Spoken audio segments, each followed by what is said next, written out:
दोस्तों आज हम पढ़ने वाले डेवलपमेंट ऑफ थायराइड ग्लैंड और ये फोर्थ वीडियो होने वाली है पैरेंजियल एपरेटस की। तो ये यूनिवर्सिटी में क्वेश्चन आ जाता है कि भाई डेवलपमेंट ऑफ थायराइड ग्लैंड पे एक बीए क्यों आ जाता है, या फिर और एग्जामिनर का मूड अगर अच्छा नहीं होगा तो वो एक एसएक्यू भी दे देगा कि डेवलपमेंट ऑफ थायराइड ग्लैंड पे एक एसएक्यू लिखो। तो सबसे पहले हम पढ़ते हैं कि थायराइड ग्लैंड में कि ट्यूबरकुलम इम्पर क्या होता है। तो सबसे पहले हमें पता है कि फ्लोर ऑफ प्रिमिटिव फेरिंग्स। तो फ्लोर ऑफ प्रिमिटिव फेरिंग हमने पढ़ा है कि फेरेंजियल पाउचेस। तो फेरेंजियल पाउचेस की वीडियो में हमने पढ़ा है कि राइट और left pharyngeal pouch fuse to form क्या करता है, फ्लोर ऑफ प्रिमिटिव फेरिंग्स। अगर आपने वो वीडियो नहीं देखा होगा तो मैं डिस्क्रिप्शन में दे दूंगा। सबसे पहले हमें पता है कि फ्लोर ऑफ प्रिमिटिव फेरिंग कहाँ से बना है, right and left pharyngeal pouches से।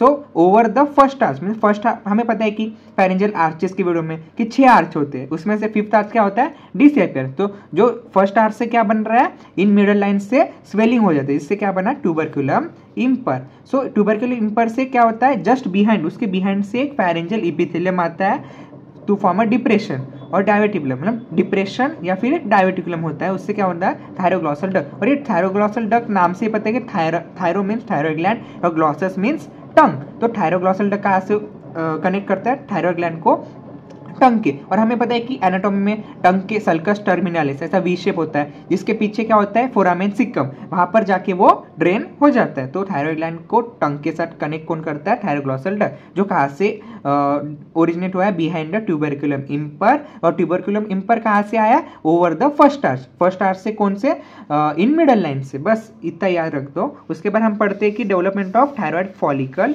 And parafollicular cells. क्योंकि जो थायराइड ग्लैंड में हमें पता है कि एक थायराइड फॉलिकल्स होते हैं और एक पैराफॉलिकुलर होते हैं। थायराइड फॉलिकल्स क्या सीक्रेट करते हैं, T3 एंड T4, और पैराफॉलिकुलर सेल्स क्या सीक्रेट करते हैं, कैल्सिटोनिन, जो हमने फिजियोलॉजी में भी अच्छे से पढ़ा है। तो सबसे पहले हम पढ़ते हैं कि थायराइड फॉलिकल्स कहाँ से डेवलप होते हैं। तो सबसे पहले हमें पता है कि फेरेंजियल एंडोथेलियम। तो फेरेंजियल में फेरेंज से, तो फेरेंज के अंदर से लाइनिंग है और एक आउटर से लाइनिंग है। तो अंदर से लाइनिंग एंडोथेलियल लाइनिंग और आउटर से लाइनिंग है, उसे हम बोलते हैं एक्टोडर्मल लाइनिंग। तो एंडोथेलियम लाइनिंग से क्या ओरिजिनेट हो रहा है, फोरामेन सिक्कम एंड थायरोग्लॉसल डक्ट। तो थायरोग्लॉसल डक्ट से क्या हमें पता है कि कनेक्शन करता है थायराइड ग्लैंड को टंग के साथ with the help of opening called as foramen caecum. So उसके बाद जो डक्ट ग्रो होती है टूवर्ड्स पेरिकार्डियल बल्ज। तो हमें पता है कि डेवलपमेंट ऑफ हार्ट, तो डेवलपमेंट ऑफ हार्ट में एक पेरिकार्डियल बल्ज होता है जिसके अंदर हार्ट का डेवलपमेंट हो जाता है। और जो फोर्थ वीक में होता है, जो भी उस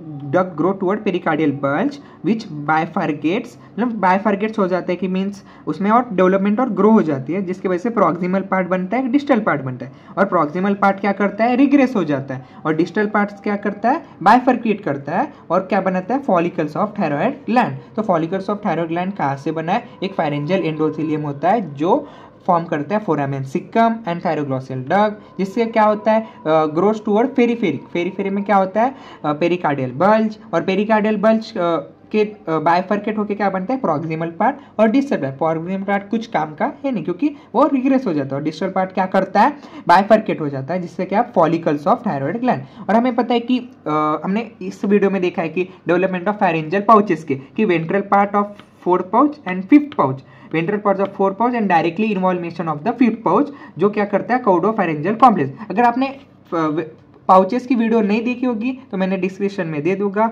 उसके बाद क्या, parafollicular cells, ventral part of fourth pouch plus direct involvement of fifth pouch, इससे क्या बोला, कॉर्डल फेरेंजियल कॉम्प्लेक्स। तो हमें पता है कि caudal pharyngeal complex gives 3 components। पहले क्या, tympanic element, second lateral thyroid element, और थर्ड अल्टीमोब्रैकियल बॉडी। जो अल्टीमोब्रैकियल बॉडी क्या करता है, gives rise to parafollicular cells, वो क्या करते हैं, कैल्सिटोनिन रिलीज करते हैं। तो ये हो गया हमारे पूरा development of the thyroid gland. So दोस्तों, अगर ये वीडियो पसंद आई तो प्लीज़ अपने दोस्तों को शेयर करना, क्योंकि हम जो नोट्स लिख रहे हैं ये हैंड रिटन नोट्स है, और एट लास्ट हमें ये भी दिखाना था कि ये एग्जाम में हैंड रिटन डायग्राम भी निकालना होता है। तो ये एकदम इजी डायग्राम है। एक सबसे पहले हम देखते कि पता है एंडोडर्मल थिकनिंग, कौन सा, फेरेंजियल एंडोडर्मल या फिर endothelial thickening at foramen caecum, which out patches क्या करता है, थायरोग्लॉसल डक्ट को। उसके बाद क्या पता है हमें कि फॉर्मेशन ऑफ थायरोग्लॉसल डक्ट, जो कनेक्ट कर रहा है थायराइड ग्लैंड को विथ टंग। तो उसके बाद क्या होता है, हमने पढ़ा कि पेरिकार्डियल बल्ज के पास एक टिप होता है, टिप ऑफ बाइफरकेट हो गया, कौन सा पार्ट, डिस्टल पार्ट, जिससे क्या बना है, थायराइड फॉलिकल। और थायराइड फॉलिकल से क्या हो गया, थायराइड ग्लैंड का डेवलपमेंट हो गया। तो ये था पूरा थायराइड ग्लैंड का वीडियो, और एग्जाम में बिल्कुल इस तरह से ही पूरा डायग्राम निकाल के आना और ये फ्लोर चार्ट बना के आना एकदम इजी वे में। तो आपको 5 में से 5 मार्क्स मिल भी जाएंगे, और आपका जो एमरो का प्रॉब्लम है कि भाई मेरे को ये समझता नहीं है, वो नहीं है, तो आपका वो एकदम इजी वे में हो जाएगा। Thank you.